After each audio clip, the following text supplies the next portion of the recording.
Weight is a touchy topic. It's a touchy topic. Weight loss is an even touchier topic. Weight loss has traditionally been tied with restriction of calories, of foods that tempt us, of foods we deem bad. I'm acutely aware of this because I'm a woman with a diagnosed autoimmune disease who has to follow a restricted diet that is medically necessary. It's unnerving that anyone would say to my face that I'm lucky to have an autoimmune disease like celiac because that means I'll never be fat. Or how lucky I am to have severe ADHD because I get to take the magic skinny pill, referring to Adderall. Seriously? I'm lucky? It sounds horrible when I quote it, but no one ever hears it when they say it. And trust, I hear it regularly. It's why I stopped talking about my ADHD outside of my care team when I left New York in 2011. It wasn't an act of secrecy or shame. It was self-care. I came clean about this recently in a series of Facebook posts. If you want to learn a little bit more about ADHD and the adult mind, in this podcast, I'm going to raise a lot of questions. You might not like some of them. Some of them might hurt your feelings.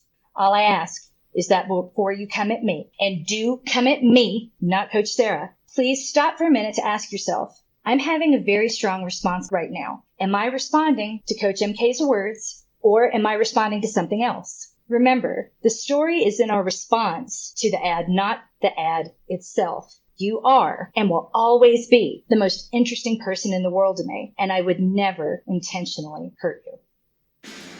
Hi, I'm Coach MK, founder of the Fitness Protection Program. I'm a run coach, not a life coach, but we're never really talking about the running. Running is the tool. It's the conduit we use to examine the world we live in, as well as its impact on our own lives and the lives of the people around us. How we react to certain people and to certain stories tells us a lot about how we view ourselves. I'm committed to the thoughtful, intentional exploration of the importance of running so that no one discounts their own badassery, ever.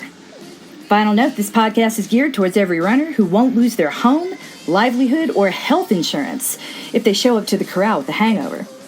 Not that I'm encouraging you to do that, just saying. Sit back, relax, and enjoy the Fitness Protection Podcast. It's another episode of Brainfire of the Vanities. You are in luck, my friends. Today is a fiery one, that's for sure. OMG. Woo, tell me. Well, yesterday actually, was Violet's 18-month birthday. And what? I know. I'm not okay. Thanks for asking. And it's not okay. She still prefers Alex. Yay for 4 months of paternity leave. That was just amazing. Apologies in advance for the sound quality. We're getting a new roof thanks to all the hail that we've had. And they decided to show up this morning to get started. Normally I'd be like, yay, except there's absolutely nowhere in my house I can hide that isn't loud. Well, yay for new roofs, especially if there's more hail coming. Oh my God. There's always more hail coming. It's Colorado. Yeah, seriously. Oof. Well, happy 18th month birthday, Violet. You're adorable. She's so cute. Oh my, not as good as Roz though, trying to interrupt the rebuild video. That is my favorite thing ever. Roz, we need you to move. I have to show them my braids. I'm going to find ways to work that into any public speaking engagement I ever get. That phrase is going to follow me everywhere for the next 40 years. I'm not letting it go. It's great. Shut the map, Harvard. They need to see my braids. We're going to have a running list of awesomeness that happens that we can keep coming back to. It's going to be in the Morning Mantra podcast coming up. Oh my God. Show them your braids. Show them your braids. Get between your mom and that camera and you show them your braids. Oh my God. I love it. Well, I guess in running news, we're both training for a marathon. I did my first run in 4 or 5 weeks on Thursday. Thank you. It was terrible. Oh my gosh, time off. Take a lot of time off. So the New York City Marathon is 14 weeks out, and I'm clear to start training. We'll see what it turns into. I'm excited to go, but like I've been saying, the running habit is one big habit that's supported by a whole bunch of little bitty habits that most of us don't stop to take stock of. I have a PDF of those documents. It's going to be coming out pretty soon. We're excited about that. But for right now, I've got to go implement all those habits. And I'm It's hard. It is so hard. I mean, coming back, once everything's easy when you're fit.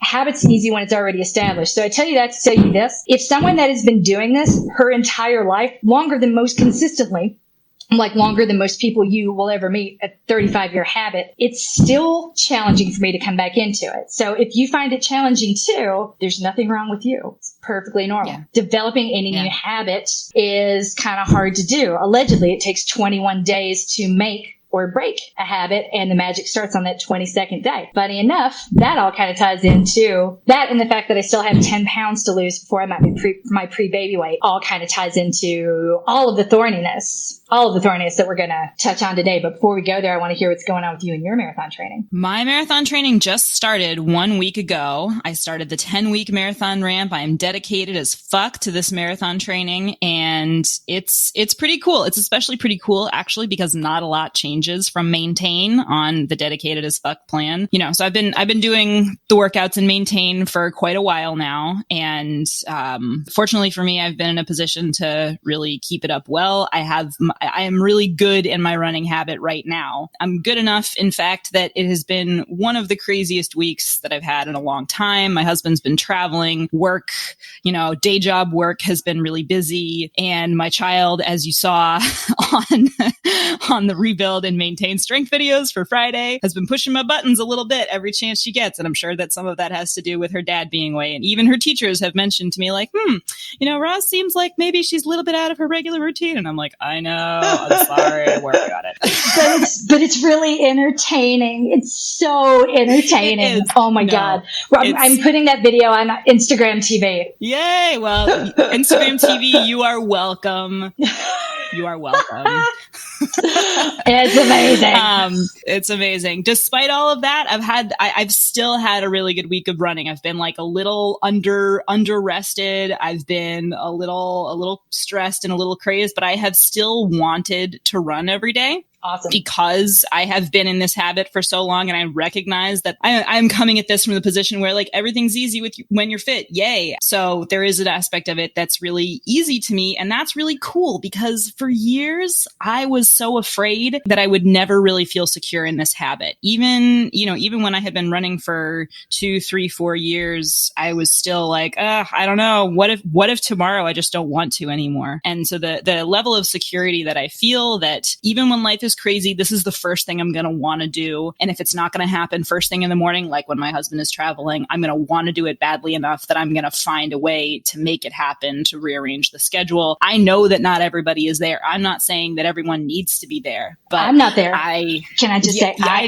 know you're not there. Yeah. Oh my God. Yeah. Oh my God. Like I remember being that fit right before the Philadelphia Marathon, and I was so excited to go for a run. And right now a run is going to be so hard. And I don't mean by hard, that's not a euphemism for slow. It's a euphemism for I know what fit feels like in this body, and I'm going to feel not that. I know what a run feels like in this body on a good day, and every day is not going to be my best day or even necessarily a decent day. So when I say everything's easy when you're fit, that's a big piece of it, that even on a bad day, I still want to run. I'm like, that's why I didn't run yesterday. Thursday hurt. Friday, I overslept, missed my morning window, said I'll go later in the day or in the evening. And then I was like, and I woke up this morning and was still like, I really don't want to drive all the way down there to meet my runners in Centennial because, I'm only going to be able to run maybe for 30 or 45 minutes.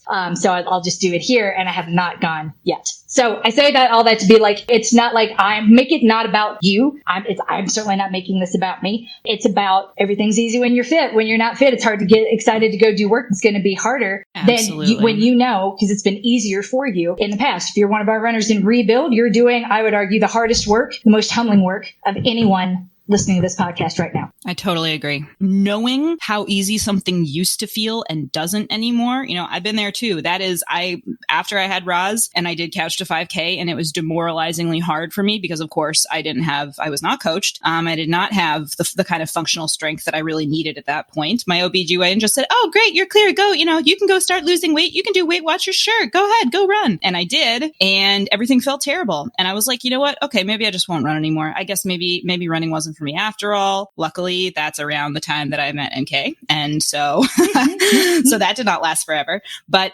it is so hard to like remember how easy something used to be and how, life-giving it used to be and not feel that coming from it anymore. And it's so hard not to be worried that you might not get that back. And so I'm trying really hard to recognize how good it feels to be where I am right now and to never lose sight of how great that is. Because the distance between me running and my memory and me running right now is so vast that if I focus on that, I might as well quit. How long is it going to take me to get there? I don't know. It could take a long time. There's a lot in between me. This marathon is clear. I don't know what it's going to be, but it's clearly not going to be what it could have been before I had to take 6 weeks out for surgery. I feel a lot better. I feel recovered, but my training has taken a step back. So with that said, that's kind of an entry point for the thorniness deep breath that we want to talk about. Because when I talk about the final 10 pounds I have to lose, that is a symbol of something standing between me now and me later. I'm not making it out to be more than it is. It doesn't mean anything, but it's there. And in my body, if anyone who's been following me for the past couple of years might remember, everything started to go sideways in June of 2017 when I found out I was pregnant, and I was sick, like really sick. I couldn't keep food down. And somehow still the medicine I took to stop me from vomiting that was supposed to make me less nauseous, I gained 30 pounds in 3 weeks. And that is just too much for my frame. It's too much. I mean, that's too rapid a weight gain for anyone's frame. And it crushed my SI joint. And I was in bed for the rest of that pregnancy. So to pretend that 10 pounds that remains doesn't have meaning or shouldn't have meaning invalidates my entire experience. You're reducing my experience down to a number. There's a part of me that will not feel, and I'm working on this in therapy for sure, there's a part of me that will always be nervous until I see that number decreasing steadily. And so when I went to the doctor the other day the surgeon for my follow-up appointment, and in the middle of the afternoon at the doctor's office where I always weigh like 3 to 5 pounds more, I weighed 148.3. And I was like, oh, because I haven't really been weighing myself. I just like hold my breath when I go there, and I'm like, I know it's going to be like 153, 155. And it was 148.3. I was like, whoa, like it's never a good surprise when I step on a scale. And I think as much as we talk about like you shouldn't feel that way, we do. It's shaming to live in the shed. Like you're the product of the conditioning. You're a product of diet culture. We are what we are. Let's accept what we are, and let's talk about the forces that sort of shape us rather than shame anyone for the very valid, legitimate reaction that they're having. So that said, yesterday, hell broke loose when Beyoncé released an advertisement for a vegan meal service showing us more of the work she did to get ready for her epic Coachella performance, Homecoming. The response was so visceral because I saw this in the morning on the news. I had to wonder if they had seen the same thing that I did. I immediately went to the internet. I found the original. I watched the entire clip. Was like, whoa, okay. And then I sent it over to Susan and Sarah, and they had equally visceral but very different reactions that all kind of intersect with body image and running. So I then put it on the Facebook page, and we're going to read some of those reactions in a minute. But let's talk. If you go to the show notes, if you haven't seen the video, go to my personal Facebook page, which is Coach MK Fleming. You can go to, my personal Facebook is Brooks MK, my maiden name. You can go to the show notes. So there's a link in there. And if you haven't seen it yet, here's what happens in the very beginning. And I don't need to go through the whole thing blow by blow, but in the very opening seconds, which is where we lose people, we see puffy feet. Like I noticed her feet were puffy, and hear Beyonce's voice telling us it's day one of rehearsals for Coachella. And as she steps on the scale, she says, every woman's nightmare. And then the number flicks upward to 177 before settling down at 175. She steps back and gives us a close-up of the figure, declaring, "This is my weight."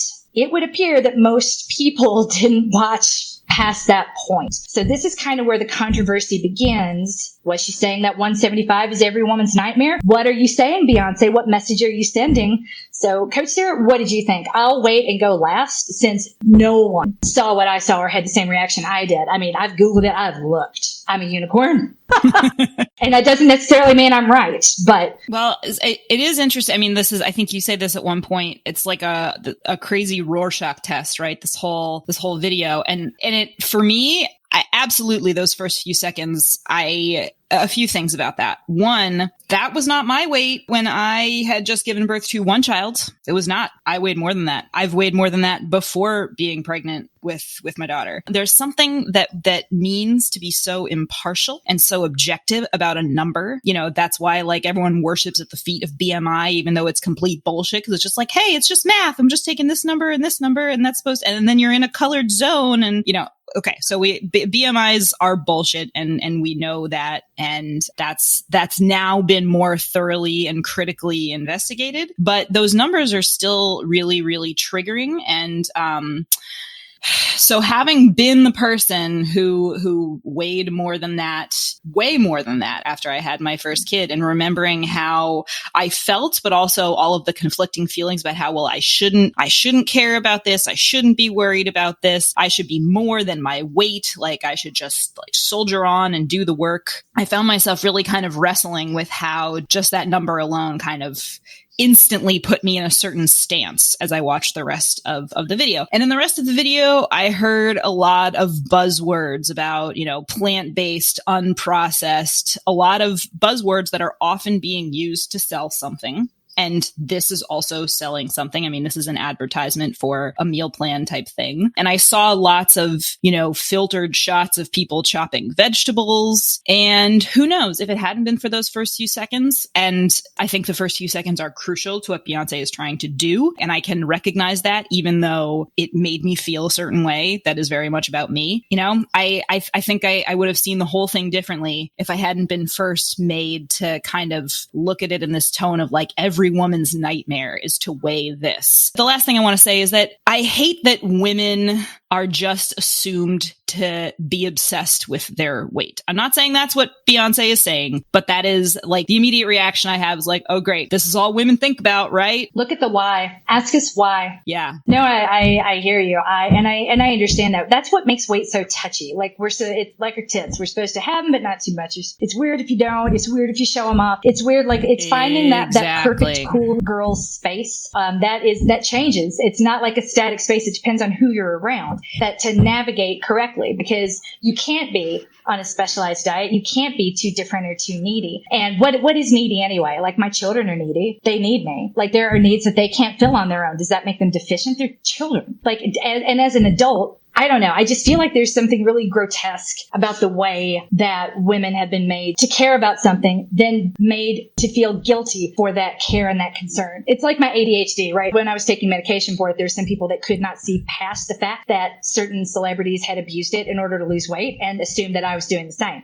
And I'm like, no. Or that I had used it somehow and I cheated. I cheated my way into Wharton. I'm like, no, actually, a Wharton professor encouraged me to go see someone for my ADHD. They didn't know I already was. I had just been refusing the medication. And it took several more incidences before I finally started. But I got into Wharton on my own merits. I did not use Adderall to get there. But thank you. Now, like, how is that supposed to make me feel? Like, what are you saying to me with that? Like that I couldn't have gotten in if I hadn't cheated? You're telling me you think I'm stupid?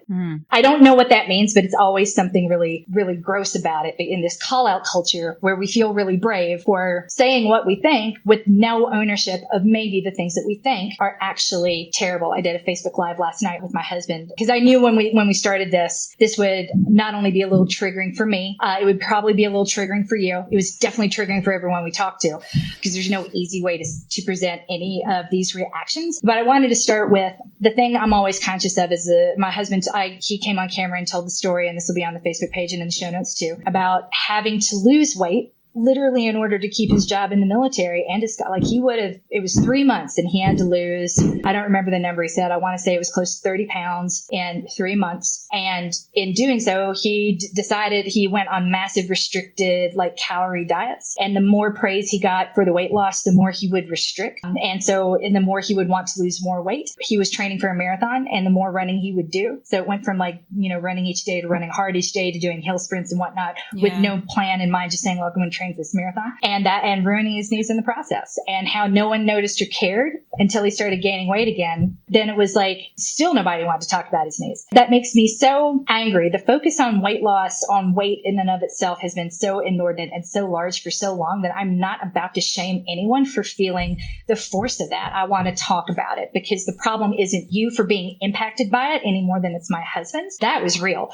Anything you feel is real. And what I want to talk about is the very real pressure that is revealed when we react to Beyoncé. Yeah. So I want to read a few of the reactions on Facebook. I just want to say everyone who commented on that post on the Fitness Protection Program homepage, I so appreciate and admire all of the amazing things you have to say. There were so many and I couldn't grab them all. I grabbed a few that I felt like sort of represented different viewpoints that came across. So one was this. I really wanted to love this. As someone who has eaten plant-based for 7+ years, I'm a huge fan of what this way of eating can do for one's health, the environment, and animals. Unfortunately, focusing on almost entirely weight loss makes the ad perpetuate potential harmful messages about body image. I couldn't help but empathize with a viewer who weighs 175 pounds. She's a living, breathing before shot who spends the ad squaring what she's seeing with her own experience. I love that Beyoncé is promoting a plant-based lifestyle. I guess I just wish she did so without the judgmental fat shame undertone. I think that's really well said. So the next one says, this brings up a lot of stuff I'm still sorting through for myself. There's another layer to body image, weight, feeling strong, being comfortable in your skin once you add a performer into the mix. There's audience expectations. There's your own ability to perform the way you want to or need to. Plus, there's the extra stress of putting yourself on display on stage. As a performing artist myself, a dancer, I am still trying to find the healthy balance of my own expectations for my body.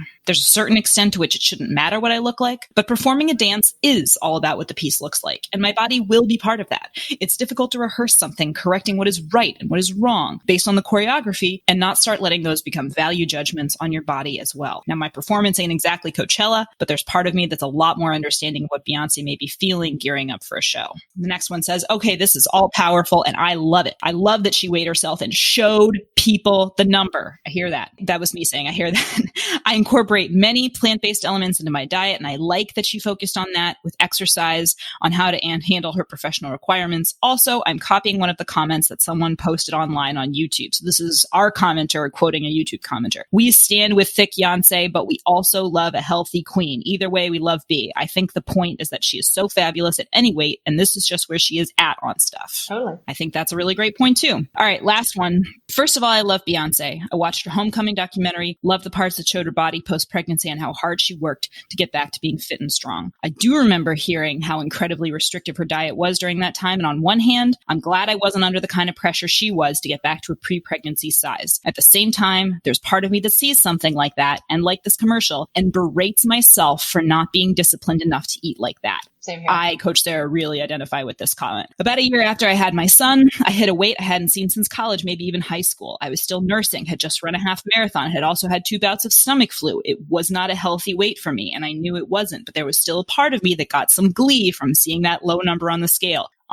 Nodding super hard. So now, 2 years and quite a few pounds heavier, I see Beyoncé step on a scale, see her transformation, see 22 days, and I can't help but wonder if I could get a quick fix too. Surely I could deny myself for a few weeks to see a number like that again. So I guess what I'm trying to say is the focus on a number in this commercial makes me uncomfortable and doesn't even paint a full picture of what Beyoncé herself was striving for, since strength and endurance were obviously hugely important for her. It feels like she's peddling one piece as if it's the full solution. And at the same time, I see the allure of it. I feel the pull myself. I like to talk about how it isn't the number that matters and that strength and endurance are what count, but somehow that number still seems to mean an awful lot to me.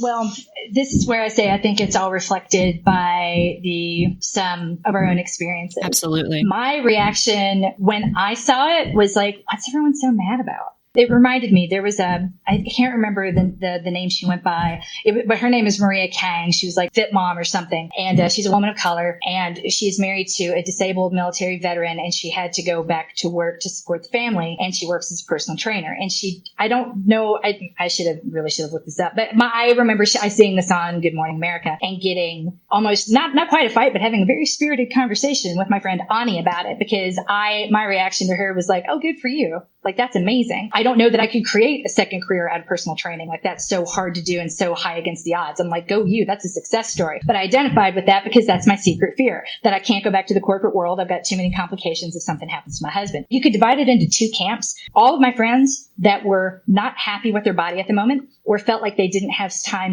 and space to work out were really mad. They hated the word excuse. And I came up with something that probably belongs on Instagram. An excuse is a reason stripped of validation. And that's kind of where she went wrong. And I would start there every time I spoke about that going forward because it kept people from getting mad at me if I disagreed with them. So my reaction was like, okay, and to keep going, whereas others were like very strong and negative. So I totally thought the nightmare she was talking about was stepping on a scale with people watching in our nasty fat phobic world. world. But that could be because I did it for a blog post 2 years ago and I got beat up for it. If you ask me what my weight is, I will tell you on any given day. It's not something, it's like my age. I love being old. I never expected to live this long, which sounds dramatic unless you consider the trauma that I went through as well. It actually puts all of it into perspective and makes a whole lot of sense. So you can't take like one piece and one comment and sort of come at me for it without the full context, but people do that all the time with weight. When I stepped on that scale, and again, link in the show notes, it was for a blog post about race weight, what that means and who should care about it. And that's pretty much no one, I'm sure, an elite professional marathoner whose body fat hovers right around the safety zone. And if you're not careful, you can go below it. It's easier to measure weight than it is body fat on a regular basis. And so it's a practicality, and where it becomes an obsession, not to say like disordered eating and habits cannot happen in the professional world, but, and especially in the light of this, is a necessity. This focus on weight everywhere else, it doesn't belong there. Like, I don't care what you weigh and I'll never ask. But when I share my weight, either people come at me saying that there's no way, because I'm short, there's no way you weigh 150 pounds. You did this to make me feel better. Are you saying 150 is too much? Are you saying it's too little? What are you saying? What are you saying about me when you say this? And I'm like, I said absolutely nothing. I just showed you my weight. Like, I'm indifferent to it. Why is it making you so angry? Or is what's making you angry right now the fact that I am, in fact, indifferent to what I weigh? Because at that time, this involved, like, I took that picture several years ago. I was in a different place mentally and physically, and I really loved my body. I feel good in it. It was functioning. It was doing what I wanted it to do. And, you know, that my happy place is higher than what my BMI says is not an obsession for me, because I've never been sort of beaten with the BMI bullshit stick in particular. But I also felt, that probably explains why I felt the pushback against Beyoncé a little too deeply, because I got so much of that same pushback when I was coming back from my fourth pregnancy, struggling in a postpartum body that was in chronic pain that started with a pill, remind you, that had me gain 30 pounds in 3 weeks. Too much, too soon, too damaging. No, I'm not saying anything about the 30 pounds. I'm talking about the 3 weeks. So that much weight in a very short period coming on is really hard on your body. And if you go back and watch my husband tell his story, that much weight coming off in that short a period is equally bad for your body. It's not sexy to talk about the adaptations that need to happen with tendons, joints, and ligaments, but it's necessary. And trying to speed it up, trying to sort of cheat, like, it's because it's not cheating, right? If I'll just do more work to get there faster, I'm like, I'll lose weight. Anything you think you can do to get where you want to go faster is going to be hurting you. And that's, I'm going to stop there. Anything you want to do to get there a little faster is probably going to hurt you. No one's saying that you're afraid of hard work. It's a biological process. I'm still kind of mad about a lot of the pushback that I got during that period, because it was pretty visceral that I needed to not care about my weight. And if I was really confident, I wouldn't give a shit about my weight, and I'd never say the number, because why wasn't I thinking about all of my clients that weigh more than 150 pounds that would love to weigh 150 pounds by showing off that number? I'm such a hypocrite for telling women their weight doesn't matter to them while caring about my own, or that their weight doesn't matter to me and then caring about my own. My weight matters to me, yours doesn't, which I don't see the logic there, but I kind of get it. But that by being unhappy, I was setting a bad example. Like, how dare you be unhappy? You're a coach, you're a leader. You can't have that feeling. So some of this was private, but a lot of it was public. And a lot of those public criticisms were falling on people that I cared about, not just my husband. He's the only one that's agreed to talk about it publicly, like he did on the Facebook page. These other people, and there are several, they now felt guilty for not being okay with their own bodies. And I'm mad about that too. Not at them, but at the people who felt the need to criticize me publicly because they got off on it and got really excited to sort of put me in my place. I'm not a celebrity. Don't look at me. Don't follow me. Like, you don't have to be anywhere near me if the things that I say offend you, or talk to me. I might not have meant what you thought I did, and we can talk through that too. I'm always going to be receptive to feedback if I say one thing and another thing comes out. I have ADHD. That happens all the time. But really, there's a lot to unpack here, and all of it matters. We're going to try not to go over an hour, but we're probably going to fail. It boils down really to 3 big points that I think Coach Sarah and I need to make clear. 4 points that Coach Sarah and I need to make clear before we go any further. You want to read them? Yes. The first is, it's okay to not be okay. We say this all the time in relation to pretty much everything we do, and it is absolutely true here. It's okay not to be okay. It's okay to be totally triggered by this Beyoncé thing. And you know what? There are no wrong feelings or wrong responses. Yeah. Like, where anything you feel is valid and real, and we're here to explore the why, not to shame you for having a feeling. Yeah. And I just want, and I'm already going off on tangents and making these points way too long, but here's where I want to say that I remember when MK weighed herself and posted Instagram pictures of her tummy holding Violet and her weight and stuff, I was kind of triggered by that too. And I kind of watched the way people commented, and I did not. I don't think I ever commented on any of those things because I didn't really trust what I was feeling, and I needed to sit with it for a little bit. And I tried to really listen to you, and I thought that you expressed your reasons for wanting to talk about this and all of the things you just talked to us about, the way that your current weight made you feel, the way you related to it. I thought that you articulated all of that very well, and I came away with it thinking, wow, it is really interesting the way I react to these things. I know MK doesn't care what I weigh. I know MK doesn't think I need to lose weight. And yet, knowing all of that intellectually, those things are still hard for me to see and look at. In contrast to you, I could not tell you my weight, and I don't know if I ever will weigh myself again. Honestly, when I go to the doctors, I turn around and I ask them not to tell me. I still do that. Should I be okay with what I weigh and just be like, it's just information. I'm strong enough for this. Yeah, maybe I'll get there, but I'm not there, and I'm pretty far from being there, to be honest. All through my pregnancy with Roz, I did not want to look at the number on the scale, and the last day, my last appointment before I gave birth, I accidentally saw it, and it just leveled me because it was the number that I weighed when I started Weight Watchers in 2005 when I was 19. The highest weight I ever was. This is what I now weighed 9 months pregnant, and everything, like, it hurts so bad to see that. I'm like getting emotional just thinking about it. So I have felt many times like I shouldn't care about that, and like I shouldn't take it personally when people talk about weight in terms of numbers, whether it's MK, whether it's Beyoncé. But clearly, as you can hear in my voice, I do. And I really appreciate that it's okay not to be okay. And MK, I hope that you know that when I say that I remember being triggered by that, I'm not, it's like I said to Peter Sagal on Twitter, that doesn't mean I think you shouldn't have said it. It means that I am really interested in where my reaction is coming from when that happens to me, when I find myself going, ugh. So that was point one. Well, thank you for taking the time to do that work, though, because that's what a lot of people don't do. When we talk about practical feedback versus emotional feedback, I incorporate all practical feedback, and emotional feedback I sit with and use differently. So practical feedback, let's say I had put a picture of me standing on the scale saying, I finally reached 150 pounds and there's no reason you can't get here too. Join our program. I would never say that, by the way. But if I had said that and you had come to me quite angry saying, what the F is that? That is off brand. You have never said anything like that. I followed you for years. And that I saw that right just then is very disappointing because it's not the message I'm used to getting from MK. Even though that's emotional, that's practical feedback. That's something I'd be like, oh, wow, I got that totally wrong. You were right. That does not sound, anything that is a challenge can be shaming. So I don't challenge people and I don't put pressure on. But you actually did the work to be like, okay, I saw you 3 months postpartum and standing there with whatever I saw, and I went back and read it, and there was nothing shaming in there, but I still felt ashamed, and I don't know why. Mm-hmm. That's the ugly work a lot of people don't do. So so some of the comments, and I was deleting comments off of those left, front, and center. It's why I didn't use hashtags on Instagram for so long, but I appreciate everyone who reached out and offered to teach me how to do it. I just didn't. This is why I'm like, I don't think I really want to find an audience right now, but I appreciate it.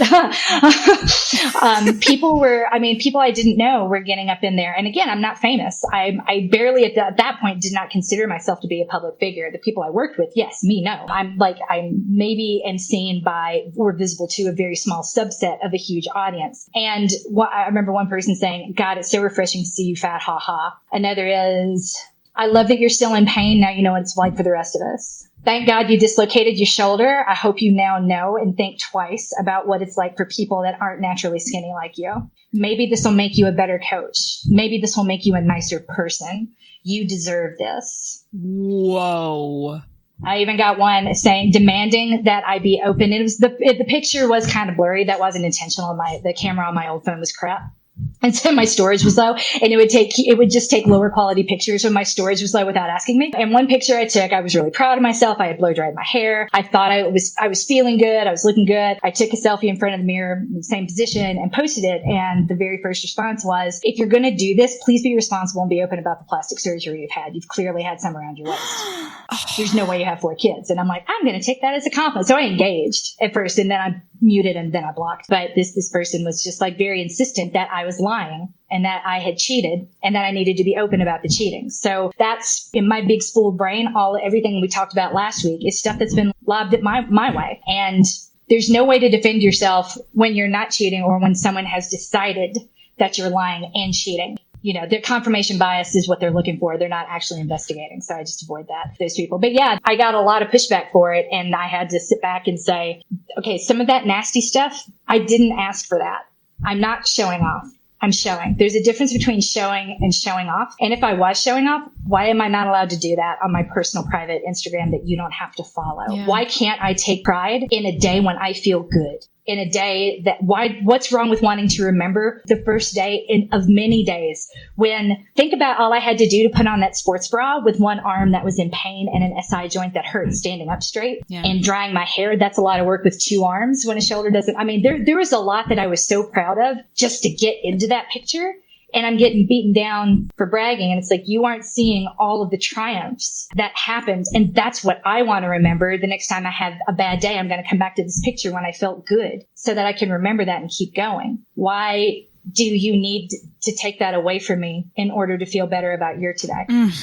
God, it hurts just hearing all of that. It really hurts me. It's all about me. It makes me really sad. And I'm so sorry that you had to endure that from people. That's just, I was and always will be so grateful to you for wanting to, like you said, treasure those moments, #take the selfie, It's okay to not be where you want to be yet.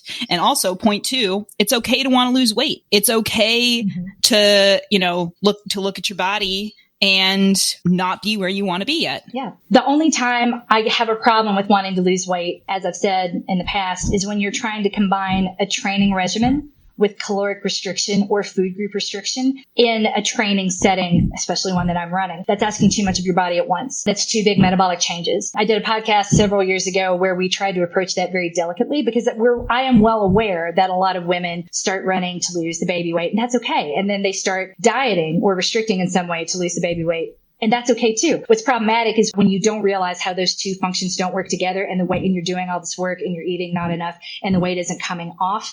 And so you do more either restricting or more running or more intensity. You're not helping yourself. And it's hard to convince anyone that the best thing you can do is less. And that's actually a really dangerous combination. So there's nothing wrong with losing weight. Everything is healthy until it isn't anymore. So just making sure that you're honest. And I always had to have, as a coach, some sort of a screening. You guys probably talked about this at RRCA too. You need some sort of a screening to protect yourself from the person who's going to be taking dangerous shortcuts, or they'll see it as brave enough to do extra work to get somewhere faster because that person is going to get you sued. And I'm like, oh, that's really interesting. But yeah, that's always something I have to think about. Like, if you're here to lose weight, just say it. It's easier if I know that and I can help you do that safely. But if you, like when I helped that woman, I've told that story too about she crossed the finish line and she'd reached her goal. And I was so excited. She's like, yeah, but I didn't lose the baby weight. So your plan doesn't work. And I'm like, what?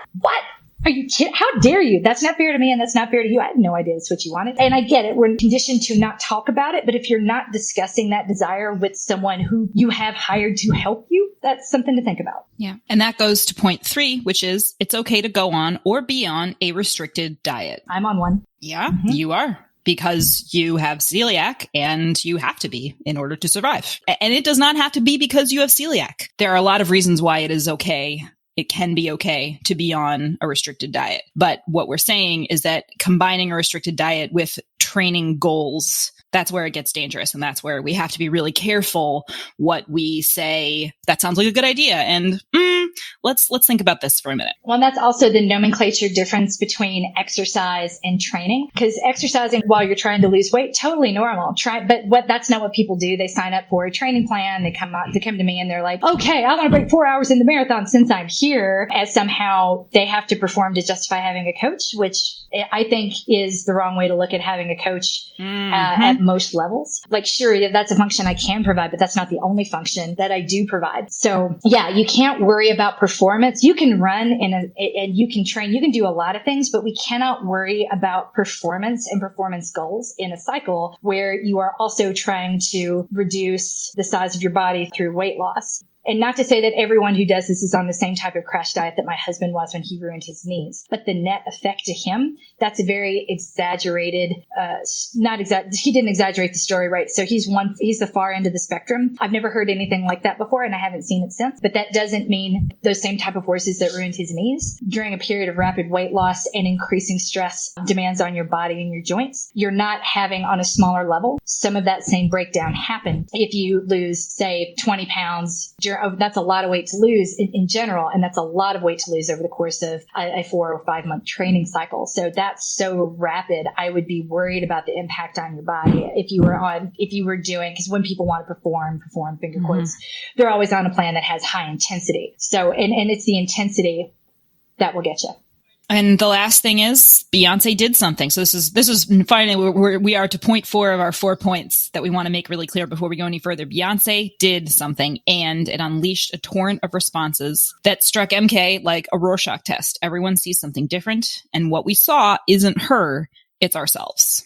And I think that's absolutely true. And it's all the things that we can't say or talk about, the pressure that we feel that if we point to, we're whiners, like just suck it up and deal with it. You know what's going to be said back to you. You understand the box you have to operate in because you're adults and you're sentient and you're rational. Like all of that is real. More often than not, when people stand in my shadow, it's because I'm saying the things that they can't say or don't feel free to say. So let's say some of those things, shall we? Yay! Yeah, let's do it. Society has never been more obsessed with food. In the recent Nielsen Global Health and Ingredient Sentiment Survey, over half of U.S. respondents reported adhering to a restricted diet. That is defined as one that limits or prohibits certain foods or certain ingredients. The term orthorexia was coined and recognized by the DSM in 1998, and in recent years, to me defined as like around 2015 and growing. The term orthorexia has become part of a broader conversation about the ethics and safety of restricted diets touted as weight loss solutions, specifically by celebrities and bloggers / Instagram influencers who dole out advice and tips despite having no training or certifications. When I first read about the term orthorexia, I realized that, this is totally the life I have been living for the last 10, 15 years, like very, very much so. It's and the official definition is, I believe, sort of an obsession with like the contents of food, right? I'm trying to remember what the exact definition is. Obsession with proper or healthful eating. That's what it is. And oh boy.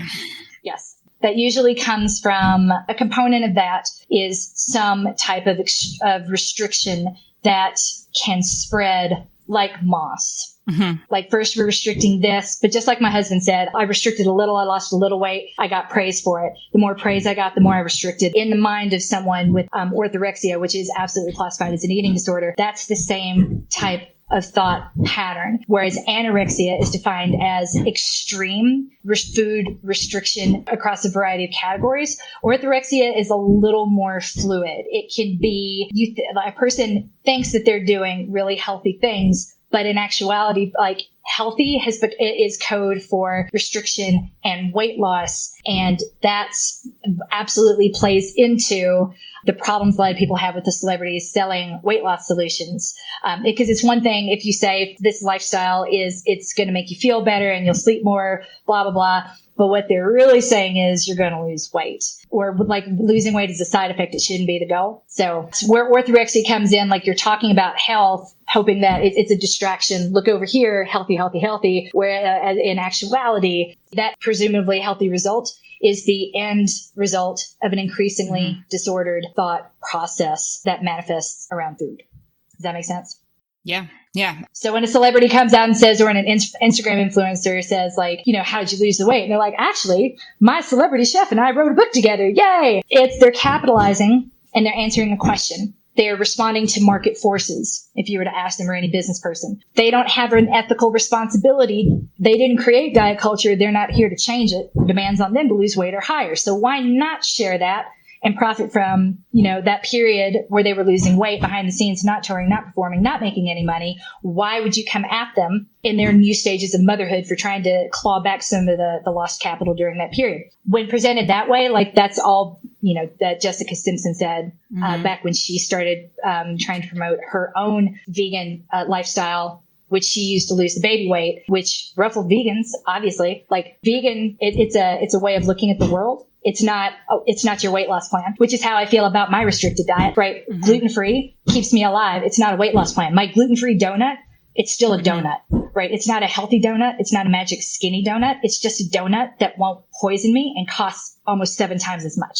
That can be the type of thinking that orthorexia has. Oh, I'm going to have the gluten-free donut because that's a healthy donut. It's not to say that pattern is categorically orthorexia, but that is one that is often used as an example. Well, and the word that comes up for me too when I think about that is like the clean, like the connection of the word clean with the sort of there's something very sort of Spartan and hardworking and effortful about food is dirty. Yeah. Yeah. Well, listen, I bought that book that Gwyneth Paltrow and her chef, whatever doctor guy, Alexander Younger, I think it was called Clean. And it was this whole smoothie based diet where you eat 1 solid meal a day and have 2 liquid meals a day. My husband and I freaking did that. Whoa. Like you listen to me sounding all enlightened about this stuff.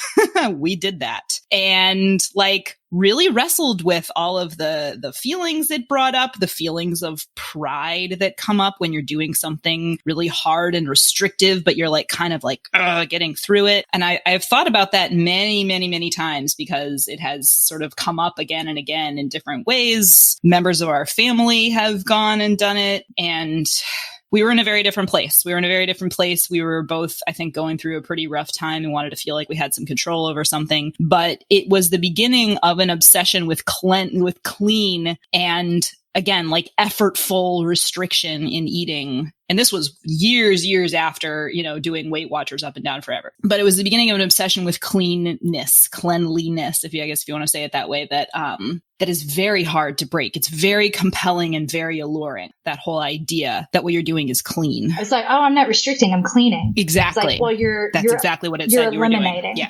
Yes. Mm-hmm. See, I see a lot of that. If you follow the hashtag ED recovery or hashtag orthorexia recovery, you'll see a lot. Not to say clean eating is categorically unhealthy or the cause. It is not a cause. It's a mindset and a framework combined with diet culture and American culture that says a little is good, more is better. That, in the wrong hands with no end goal in sight, can lead to somewhere very dangerous if you are doing this with the help of Instagram versus a registered dietitian. Exactly. Or Gwyneth Paltrow's book. Sorry, yeah. Gwyneth Paltrow. No, absolutely. Absolutely. And yeah. Gwen, if you were to ask Gwyneth, I'm sure she's just trying to, this really helped me and I wanted to share it. Very benign. My friends were asking me what I was doing and I realized that, they have access to all the same things that I do, but not the thought processes. So I wrote a book. To them, it's all very benign. Well, I'm not famous. I don't have a responsibility. I'm just a style blogger, and I have with 20,000 followers. That sounds like a lot, but I don't make any money off of it. What responsibility do I have? If they ask me how I get ready for the summer, I tell them. What you should say, the ethical response would be, I work with the trainer, I work with these people, and this is my team that gives me the plan, not giving them tips to go implement when you don't know that person or how they're implementing them. And I kind of get that counter argument too, but I'm not saying anyone's right or wrong here. This is just the dynamic that exists. And this is why EDs feel really nervous about it. Yeah.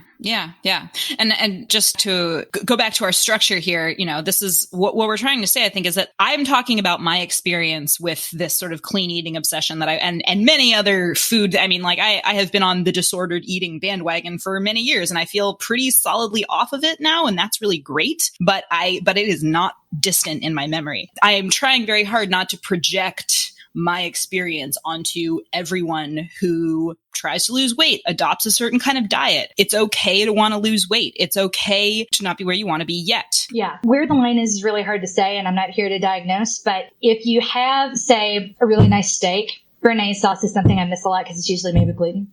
Or hollandaise, rather. Hollandaise. You have no idea. I really miss. There is a restaurant down the street that would make gluten-free hollandaise, and I'm so miss it. Oh my God. The things that I miss kill me. It's like, I'm like, why would you choose this? Why would you choose this? Like, if you're in a place and you're having a meal and you know they make a really great sauce and you decide to order it without the sauce, even though you kind of want the sauce because, you know, the sauce makes it dirty and the clean is better. That's the framework. Like you're denying yourself something that you want because what you want is bad and you have to take away something to make it better. And I don't know if I'm articulating that well, but there is a line, which is not to say if you get the sauce, you're okay. And if you don't, you're sick. That's not what we're saying, but there's a little nuance there, and it's hard to know where the line is.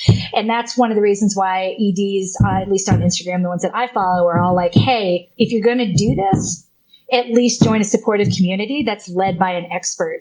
Like, ask questions of an expert, not a celebrity, influencer, or a blogger. Mm-hmm.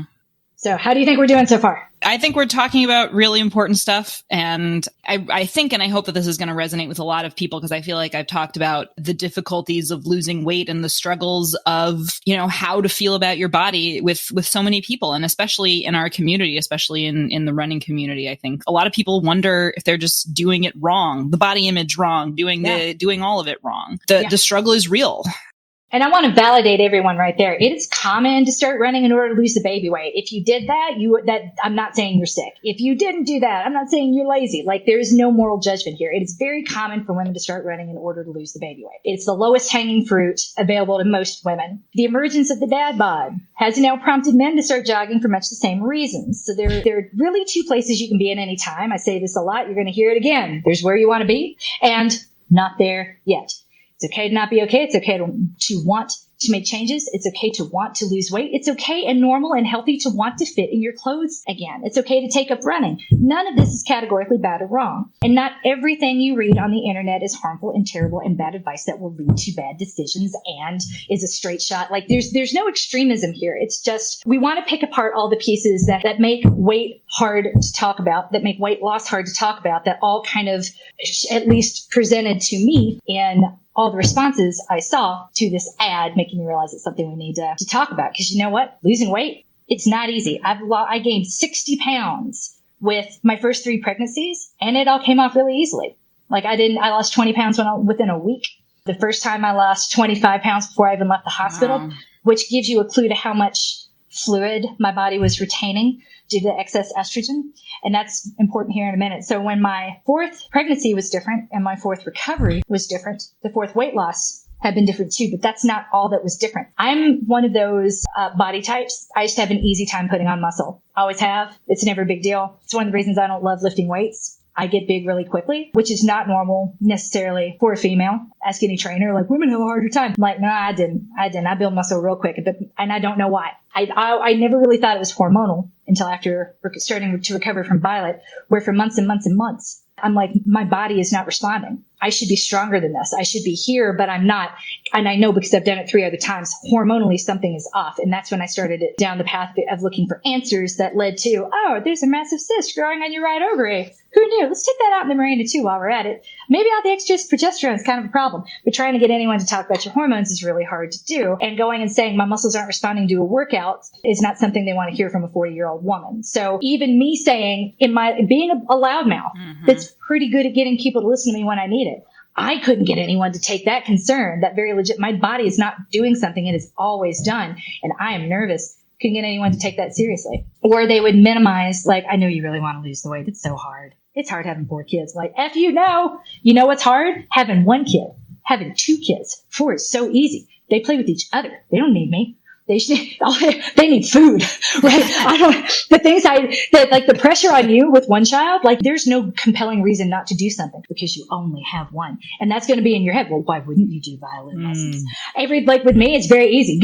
You guys aren't playing violin, right? Yeah, I didn't think so. For 4 kids. Oh my God, why would you do that? Like, why would I do that? So no one cares about your benign neglect or sees that as harmful. They're just like, oh, bless your heart. I'm like, yep, you're right. Pray for me. Pray for them. So whenever they would come back with me, like, it's really hard having 4. And I'm like, no, not legitimate. And I have a husband home on paternity leave, but things aren't working. And there was always this dismissiveness of my body isn't responding. I can't build muscle and I can't lose weight. Like when I'm saying, I think this is signaling a larger problem. It took a year to get anyone to listen to that. So if you are in that place too, and something has shifted and you don't know what, and your body isn't doing what it used to, and you're afraid of being or have been reduced to just a little silly older woman that wants to lose weight. It's so hard being older. That's real. F them. Let me validate you. Yeah. I think that's why the beginning of this video kind of bristled me so much, that every woman's nightmare part, like this trope that women are just like hating their weight all the time and can't get their minds off it. The reinforcement of that, I think, is harmful to the point that you're making, which is that like, that's going to be the first assumption. Oh, MK just wants to lose the weight because her weight is her nightmare. That's what bothers me about it, honestly. Like, because I think that is harmful. It's not that I disagree. I just saw it. I didn't see that personally, which is not to say it isn't there. I just remember how I felt before I got on that scale. And I'm like, ooh, this is going to get me in trouble. Yeah, no. And it did. And I was like, oh, yeah, I felt the same way, Beyonce. We got that in common. But not every woman is standing up on the scale publicly like that. And I felt like when she was saying every woman, like she was trying to speak to sort of the intimate experience of weighing yourself when you have to face the number. That's how I interpreted it. Oh, I just thought of it as like, you know, what do you weigh? You don't have to answer that, but just think about it. That being on the spot. Right there. Oh, I'm saying, I don't know. A lot of people. I don't know because I won't No, do it. I know. But again, not doing it, it isn't, that's self-care. That's valid. But not knowing isn't categorically healthy either. You know what I mean? Like, I've got a perfect attitude towards weight. I refuse to weigh myself. I'm like, there's something grating in that. Oh, my attitude is not perfect. Yeah, no. Yeah. And protecting yourself is. It's all fucked up. But it's when it's the person who can admit that this bothers me and this could be a problem. That's when you have to be like, at least in there, they would be like, ooh, let's explore that. That's a very strong reaction. Let's unpack that. In that super soothing voice. Oh my gosh. Well, I think the thing is the cultural pressure to bounce back after a baby is real. It's external, but it's internal too. Oh, like yeah. Double that pressure if you're perceived to have the means or ability to do it. Women like feel the need to apologize or explain why they haven't yet. I have. Like, I felt that pressure where people are like, really? I'm like, oh, aren't you a coach? Like, yeah, come on. I thought you were a runner. Well, but you guys can afford a nanny. Like, oh my God, what does that have to do with anything? It's so interesting because when people hear that I'm a runner and spent more so now that I'm a coach, they're like, oh yeah, I really should get back into it. They're like apologizing to me for not having lost the baby weight. That's happened to me a few times now. And I'm just like, why are you apologizing to me for that? You're like, look at you with your 2 little kids that you're successfully raising while you have a job. Jesus Christ. Like, yeah, but that's where I validate people. There's an article in The Guardian about like women just need more time to themselves. And I'm like, it's really true. Just because other people find time to do this doesn't mean that they're in the same situation you are and find time to do this and want to do, you know, like I had to give up everything in my life except the running. And I made it very clear before we got married that the running is never going away and that I am a runner. I will always be a runner. If you decide to take up marathoning or triathleting, you're going to have to wait till those kids are out or don't need because right now on a Saturday morning, I will not draw straws to see who gets to do the long run today. It will always be me.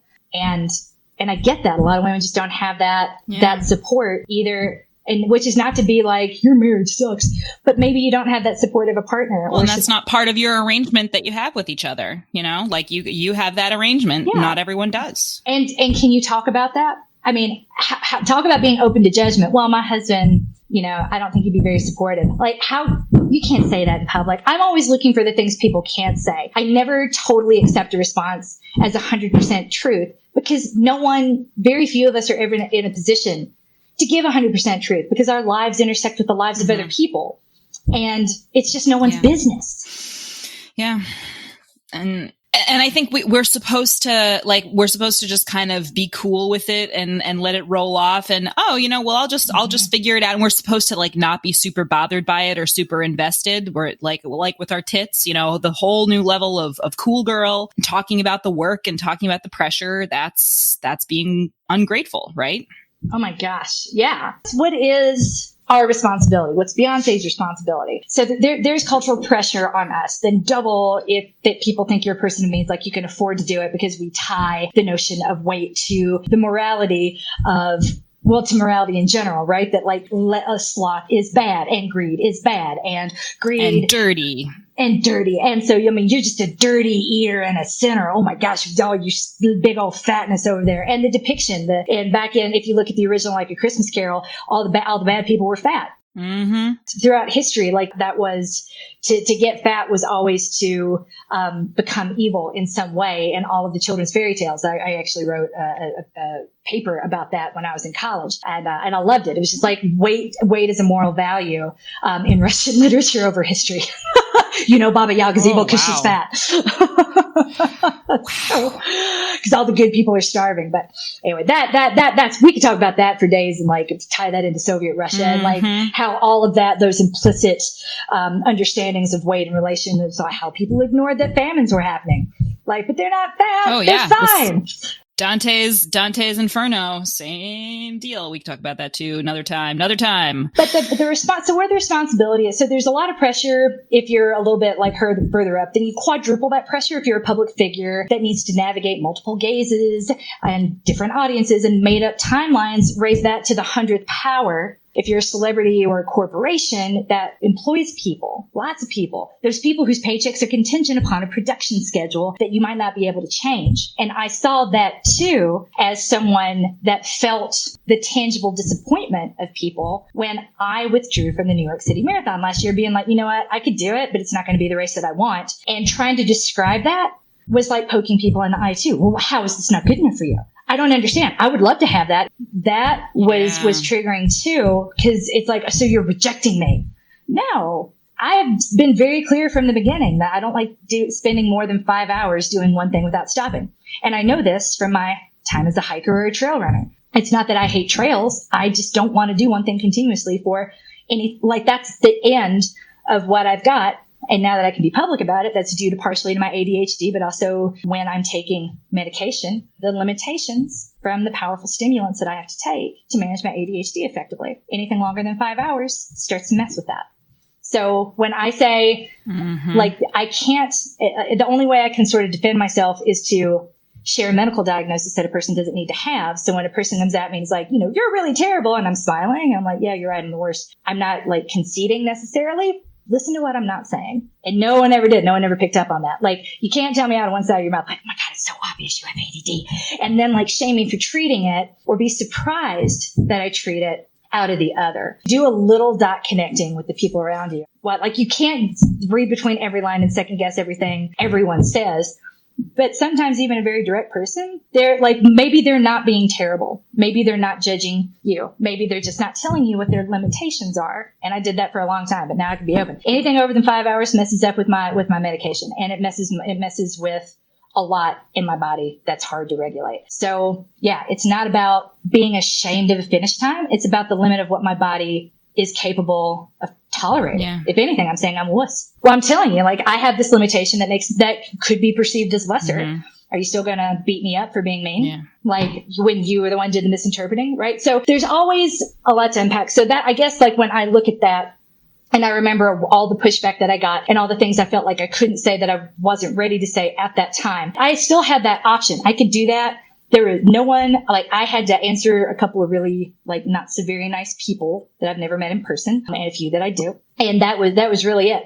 But Beyoncé directly employed 200 people for this Coachella performance alone. And that we did not know for a year later that this was also being recorded and managed for Netflix. And how much money is on the line, right? So the tertiary and subcontracted staff is estimated to be between 600 and 800 people. And if you've watched Homecoming like I did, she was very intentional about her employment for this production, hiring only people of color, the very people she would have had to fire if her production schedule couldn't be met. I mean, they're not going to change a day to Coachella if she isn't ready, and they can't change what their performance was supposed to be like 4 months into rehearsals. There's a very limited period of time. And if you watched her, so like, yes, she got on the scale and was like, worst nightmare. But if you also, and you would have to have watched Homecoming to know this, and this got me. Again, because I'm seeing this on Netflix lying in bed with one arm that doesn't work, and I can't get out of it. And I'm like, what's new on Netflix? It's a question I never get to ask myself because I never watch that much I never watch that much TV. I'm never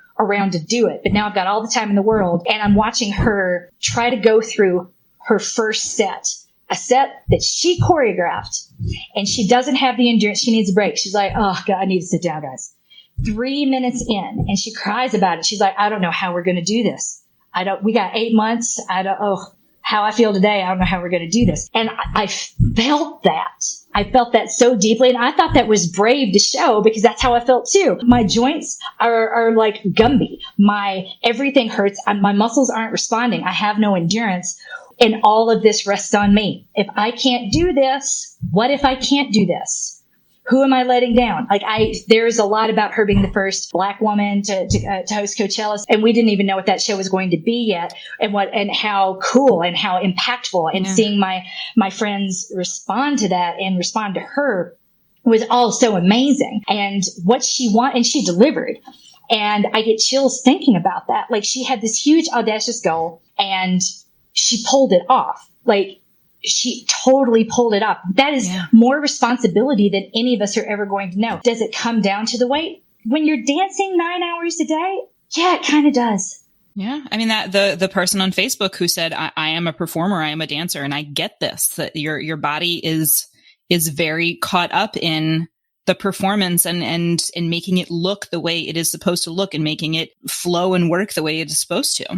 I just saw a woman who had just had twins, knowing she's on a huge stage after her first pregnancy, that everyone said she's a gestational carrier, and like all the horrible things that were written about her, to then turn around and publicly perform her pregnancy in a way she probably didn't want to do, to then have this. So there's always some a bullshit stick people want to beat Beyonce with, and she was determined to put up the biggest shield possible. And now she's scared she won't be able to. I appreciated that fear. That's what makes her human. Everything you watch in there, she is superhuman, with superhuman access to incredible resources most of us can even imagine. At the same time, she's still very real. She doesn't want to step on a scale and have to talk about her weight. I don't know. She's a woman who talks about, being fearless, and has taught me through a lot of her music how to be fearless, who was scared. And there's something really beautiful about that vulnerability. And I don't hate it. At the same time, none of that is necessarily reflected in that ad. I just see a woman that is aware of the responsibility that she has elected to take.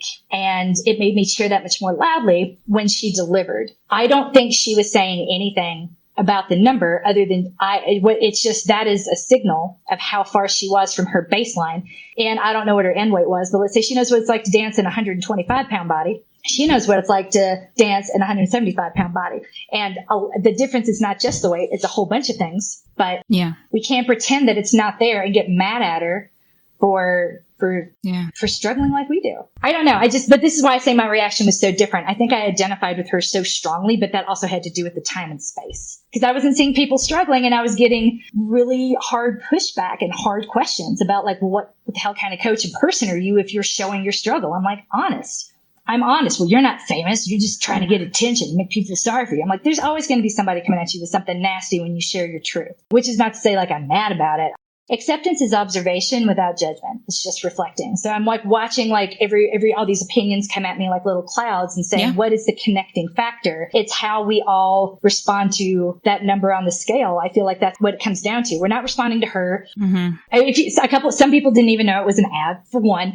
I don't know how many of them went to the website to see what it was she was promoting. Either you had heard of her celebrity chef or you hadn't. He's evidently quite prominent in the plant-based world, which is not a vegan world. It is plant-based. And the 22 days, it's about, any habit can be made or broken in 21 days, and the magic happens on day 22. And that's why they call it 22 days. So I don't necessarily hate that either. So 22 days was a vegan meal plan that they were promoting. If you remember back when she was trying to lose the weight before her Single Ladies tour around 2009, 2010, and this is being used against her right now, that she did that. That was a 5-day cleanse, a 10-day cleanse. Yeah. Well, because she got a lot of pushback for that, she discovered the plant-based lifestyle, which is often mistakenly labeled as vegan by the media, never by her. She has said openly, and there are links in the show notes, that she is not a vegan, that this is a different concept. And then she went public with her love for it in December 2013. Links to those in the show notes as well, with a series of Instagram posts. She tried on the back of that to launch a food delivery business around this concept that blew her mind in 2015, and that dovetailing with her On the Run tour, postpartum with Blue Ivy. It did not go over well, to say the least. And it's interesting to kind of question why, because it was reasonably priced. And all of the critiques of it. I guess I like to think that the market just wasn't ready for it, or maybe this isn't what they want from her. But I don't hate what she's trying to do, and I don't hate what she's selling. Fear of food and weight gain and confusion around weight loss is real. And she knows that, as is the shame of asking for help. And I'm sure she knows that too. It's one of those things we talk up to, like getting our shit together. And we're complaining about celebrities having all kinds of money and access to resources that we don't have. So Beyonce isn't doling out diet tips. She's not telling people like what to do. She's providing affordable access to her chef/nutritionist. Is she profiting from diet culture or acknowledging what so many do in silence to provide a better way? I don't know, but I'm not mad about it. I respect that other people are, but my entire response to that video was like, oh, cool, she's trying again. What occurs to me as I'm listening to you talk about it is that it's not Beyonce that I'm mad at. I am, and it's kind of like we were talking about last week when we talked about cheating and how, getting Lance Armstrong out of cycling didn't change anything about the culture of cycling. If, the existence or non-existence of this ad does not change anything about diet culture and the things that are harming so many of us. And the reasons that people respond really strongly to this is because of the existing pressures that we feel and the existing kind of moral connotations of our weight and our control of it. And that's why that one person said resonated with me so much, like seeing these numbers in the 22 days, the allure of, what if I could restrict that much? Wouldn't that say something about me? But that's right? That's diet culture. That's not Beyonce. No, that's exactly what I'm saying. I'm saying is this is diet culture that we're mad at. Something you guys are going to hear when I finally get a shower taken today and dry my hair and get the videos for the monthly plans up for August is that willpower is a societal construct and it is bullshit. And to go throw the full on women's studies playbook at you. This thing that you can't do or that you think you haven't done correctly yet is not a moral failure. It does not point to some part of you that's broken. Willpower does not exist, and we know this for a fact, and there will be links to that in the show notes too. So let me tell you how hard it was to adopt the gluten-free lifestyle, knowing that I have no choice. I still had to work with a nutritionist. And this nutritionist, to be really clear, the sort of thing we would come up with scenarios and they're almost like a puzzle. She would sit down and say, okay, you are at lunch with a client and your manager, and here is the menu. What do you do? I'm like, oh, because you have to be that girl from When Harry Met Sally. Okay, you know what? The only thing here I can eat is the Cobb salad, but I need you to put the blue cheese on the side because that's not always safe. And once you put that on the side, then I would like to have that with the vinaigrette, but only if that vinaigrette is made in-house. And if it is not made in-house with a whisk that was not used on batter, then I can eat it. If not, I would just can I have some lemons? You know what? Never mind. Just bring me some lemons. Now I'm that high maintenance woman that I'm told is bad and flawed. I'm sorry. It is hard. It is hard or maybe it's just me.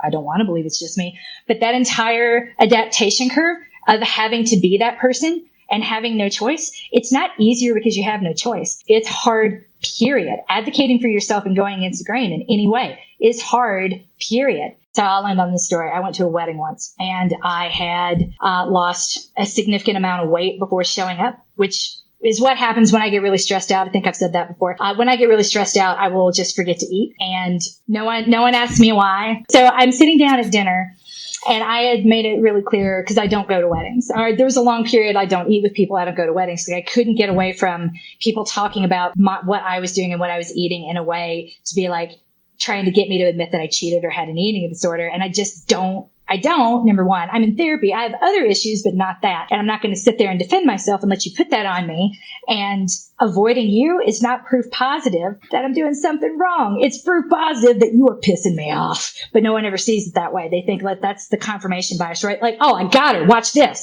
Oh, no, man, just don't. But the person next to me was lamenting she was trying to lose weight. I don't know why, but had a hard time with it. And she was like, oh, you know what? I feel better when I don't eat gluten. Can I have a gluten-free meal? And she says this to the waiter, and I didn't hear it. So when they came around, I didn't get a gluten-free meal. And she was like, oh, I'm so sorry. But I really have to eat this way. It makes me feel better. I'm trying to lose weight. And I'm like, okay, great. I got celery sticks for dinner. That was all that they had. And then later, and of course, other people coming by didn't know this and were like, you seem really thin and you're only eating celery sticks. Are you okay? And I'm like, motherfucker. It's like being in a nightmare. And then as I'm leaving, I see the person who took my gluten-free meal pick up a beer. And I'm like, F you. I don't eat magic skinny food. That's where that came from. I blew up because I was hungry. I had to fly to get there. I'd been traveling all day. I had not been able to get safe food. The bride had assured me that there was plenty of safe food, and someone took my safe food. You're not taking magic skinny food. You're being an SOB. And then you don't get to shame me for being starving or angry because I'm hungry when you took my food and there's literally nothing else I can eat. I know how I looked in that moment. I still have to answer questions about that wedding. And all those people are on the list of people I'm not going to eat with because this person is never going to own up that she unnecessarily took my gluten-free meal. So being on these restrictions, it's hard to do. It is really legit hard to do. It's kind of like privilege. It's not something I can take off and put on at will. It's how I have to live. And it's hard. It is really hard. It's easier now that I've been trained and I have support and I do all the food buying in my house. But what if I didn't? What if that was my husband? What if my husband didn't travel all the time? Or I was the one that traveled and I came home and I'm the only one that eats the way that I do. I have a large amount of control and I'm in creating a safe environment for me. And I just make everybody else go with the flow. Not everyone has that. How do you be the only person in your family on this diet? I would think that's hard. So there's a lot that goes my way to make this work that a lot of people don't have. So when I say it's hard for me and I have all the support in the world, it has got to be infinitely more difficult for other people. But what I love about this is that Beyoncé is trying to give access to a framework of eating that has clearly been transformative and incredibly positive for her. She wants to make it affordable, her team affordable and available to households that want it. I really think there's some good there. I wish I had a number I could have given cards to people and been like, you know what? I really don't want to talk about this. It's out of my scope. Cutting gluten out. I understand you're struggling with your weight and I know that I look skinny right now, but that's because my life really sucks and I'm very depressed. It's not about the food. If you could take this card and call this person, that's my nutritionist. She takes insurance. It would be terrific. Just give her a call. It's going to be okay. But can we please talk about the fact that I have nowhere to live? That'd be great. Thanks. I wish I could have done it, but a card would have made things a whole lot easier. But sometimes we just can't see past the weight. So weight is complicated. Weight is hard. Restrictions, being on a restricted place is hard. It's not easier for me to have because I have a diagnosis. Hard is hard. Change is hard. Reprogramming your brain to look at things differently is hard. And I had to reprogram my brain to look at food. That is not what Beyoncé is trying to do here. She's trying to make that reprogramming, adopting a plant-free lifestyle, in my opinion, as easy as possible. It's low-hanging fruit. Plant-based lifestyle, not a plant-free lifestyle. If you want the plant-free lifestyle. Plant-based. That's a whole other part of Instagram. I mean, that is something different. Oh my God. That's hilarious. Oh my God, that's hilarious. So that thing that I'm like, oh, that's kind of cool, is not even the controversy people are having. I feel everyone, and it seems to be, is responding to that weight. And what is that message sending by including weight? Because effectively, this is a way of life that is a weight loss plan. She's just kind of addressing like, hey, man, people want to lose weight and they feel very confused about it. This is how I did it. Here's my team. It's one thing to hate that. I get it. I totally get it. I'm just saying that I don't because, and maybe that's my perspective as well. I work in an industry where people come in. Very, very, very few are honest with me about why they're here in the first place. And it's been that way for a very long time. It's why fitness protection, I would just want to have a different thing and a different framework. I don't care. You know what? All the things you want, you're going to get if you don't stop. Yay. So let's not ever stop. Because when I get someone who just feels bad for being, I'm signed up for a marathon so that I could, get back into a fitness habit and lose some weight. That habit didn't stick. Beyonce's trying to do that with food and make sure it sticks. We have a lot in common, me and that Beyonce. So let us know what you think. If we said anything, if we got anything wrong, if we said anything that offended or hurt you, first of all, I own that. I'm sorry. I did not, that was never my intent. But I think it's better to try to address and talk about these things than to dance around them and not. I want this to be a safe place for people to acknowledge those pressures that we all feel that are there, and not be called a whiner for it. You don't have to agree with me ever. I'm not saying anyone has the wrong opinion. That's not how opinions work. All I will ever do is ask the same question my therapists, all of them, have been asking me for 20 years. This response that you're having, is it to the thing or is it to something that happened in the past that we haven't worked through yet? And a lot of us have internalized this trauma. It's because that's what diet culture is. It's so normal. It's so common that we don't think about it as a separate thing. Because if you do, then you're a whiner. Get your shit together. Just lose some weight. I don't understand why you can't lose some weight. Why is it so hard for you? Or whatever nastiness people have come at you with, because it's not hard. Why is it hard for you? Just eat less and do more. Do the work, lazy bitch. It's just calories in and calories out. It's just math. Oh my God, I hate that. On that note, fuck that. Listen to us instead. Totally.